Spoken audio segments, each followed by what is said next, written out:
मेरी आंखें उस धुंधली और बदबूदार गुफा में खुली तो सबसे पहले मुझे मेरा सिर किसी लोहे की सलाख के प्रहार की तरह भारी था। मैंने उठने की कोशिश की पर मेरे हाथ पैर जम चुके थे।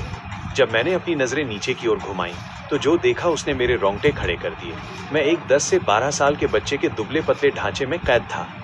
मेरा फौजी दिमाग अभी भी अपनी आधुनिक रेजिमेंट की यादों को ढूंढ रहा था, लेकिन यहाँ हकीकत सिर्फ मिट्टी, पत्थर और आदिम भूख थी। गुफा में कुल 28 लोग थे।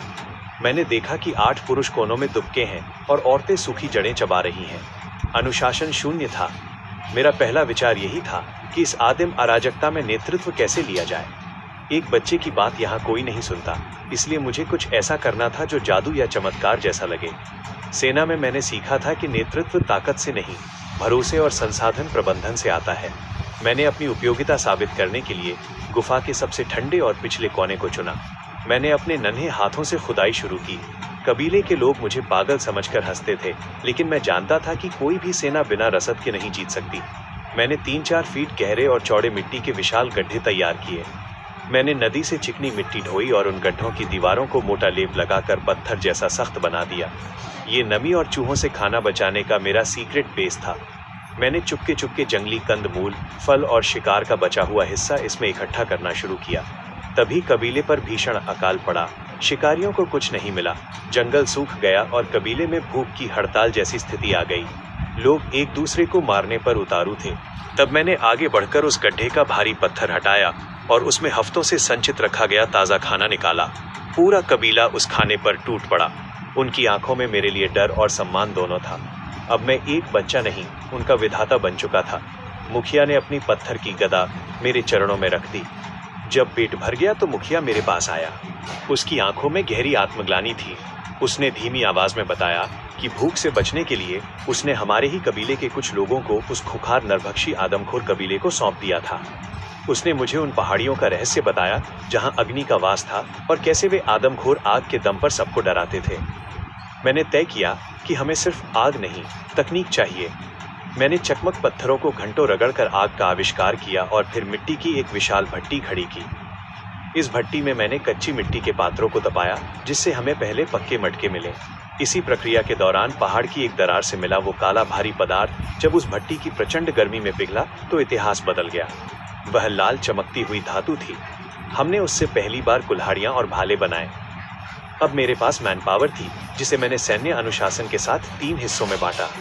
पहला ग्रुप व्यापार और कूटनीति दस्ता बना। हमने लताओं से मजबूत बैग बनाए। ये ग्रुप हमारे पक्के मटके और अनाज लेकर पड़ोसी कबीलों के पास गया। उन्होंने सामान के बदले इंसान का सौदा किया और उन लोगों को वापस लाए जिन्हें कभी त्याग दिया गया था। हमारी जनसंख्या अब 50 पार कर गई। दूसरा ग्रुप रसद और कृषि विभाग बना। मेरी माँ इस ग्रुप की लीडर बनी। उन्होंने औरतों के साथ मिलकर गुफा के बाहर व्यवस्थित खेती शुरू की। अब हमें रोज शिकार के पीछे भागने की जरूरत नहीं थी। हमारे पास मिट्टी के बड़े कोठारों में महीनों का राशन जमा था। तीसरा ग्रुप इंजीनियरिंग और रक्षा इकाई बना। मैंने मजबूत पुरुषों को निर्माण पर लगाया। हमने जंगल की सबसे सख्त लकड़ियों को तराशकर गुफा के भीतर ऊंचे लकड़ी के बेड, फर्नीचर और भारी दरवाजे तैयार किए। हमने लकड़ी के बड़े स्लिंग शॉट और धातु की आरी भी विकसित की। अब हम लकड़ी को वैसे ही काट सकते थे जैसे कोई आधुनिक कारखाना चलता है। हमने अपने बेड के लिए जंगली रेशों को बुनकर तकिए और गद्दे तैयार किए। तभी वो घड़ी आई जिसका डर था। वो नरभक्षी आदमखोर कबीला 150 योद्धाओं के साथ हमारी धातु और आग छीनने के लिए वापस आया। वे जंगल को चीरते हुए चिल्ला रहे थे। युद्ध का डंका बज चुका था। मैंने अपनी डिफेंस यूनिट को तैनात किया। जैसे ही वे आदमखोर हमारी ढलान पर चढ़े, मैंने धातु की आरी से काटे गए भारी लकड़ी के लट्ठों को ऊपर से लुढ़का दिया। दर्जनों दुश्मन मलबे में दब गए। जो बचे उन पर हमारे योद्धाओं ने धातु के भालों से हमला किया, जो उनकी पत्थर की ढालों को कागज की तरह चीर रहे थे। माँ के नेतृत्व में रसद ग्रुप ने गुफा की छत से मिट्टी के मटके फेंके, जिनमें खौलता हुआ तेल और पेड़ों का गोंद भरा था। पूरी पहाड़ी आग की लपटों और चीखों से गूंज उठी। मैंने अपनी धातु की तलवार हवा में लहराई। आदमखोरों का घमंड टूट चुका था। वे भाग खड़े हुए और जो बचे उन्होंने हमारे सामने सर झुका दिया। हमारा ट्रेड ग्रुप भी वापस आ चुका था और उनके साथ 50 नए कुशल लोग आए थे। वो 10 से 12 साल का बच्चा अब एक विशाल साम्राज्य का सम्राट बन चुका था। हमने अब पहाड़ के निचले हिस्से में पत्थरों को काटकर एक महान द्वार बनाना शुरू किया। अब हमारी गुफा सिर्फ एक ठिकाना नहीं, बल्कि मिट्टी और धातु की राजधानी बन चुकी थी। हमने एक लिपि भी खोजी। मिट्टी की पट्टियों पर नुकीली धातु से खुरच कर हम अपनी रसद और आबादी का हिसाब रखने लगे। जैसे जैसे हमारा साम्राज्य फैल रहा था, मैंने आधुनिक सैन्य रणनीतियों को आदिम हथियारों के साथ जोड़ना शुरू किया। मैंने कबीले के सबसे मजबूत पुरुषों को धातु वाहिनी नाम की एक विशेष सेना में बदला, जिन्हें हमने धातु की पतली परतों से बने कवच आर्मर पहनाए। अब हमारे योद्धाओं पर पत्थर के वार बेअसर थे। हमने पहाड़ की चोटी पर एक वॉच टावर बनाया, जहां से मीलों दूर तक दुश्मनों की हरकत पर नजर रखी जा सकती थी।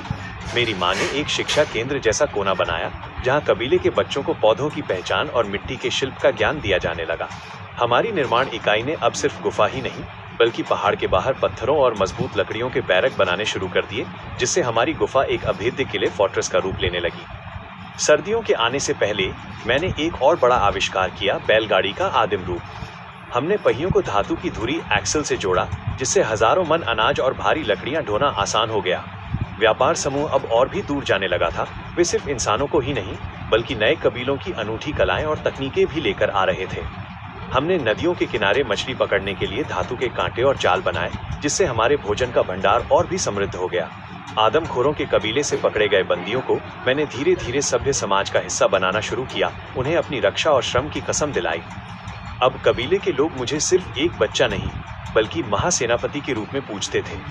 रात के सन्नाटे में जब मैं अपनी धातु की तलवार को पत्थर पर रगड़कर तेज करता, तो उसकी चमक मुझे याद दिलाती कि संघर्ष अभी थमा नहीं है।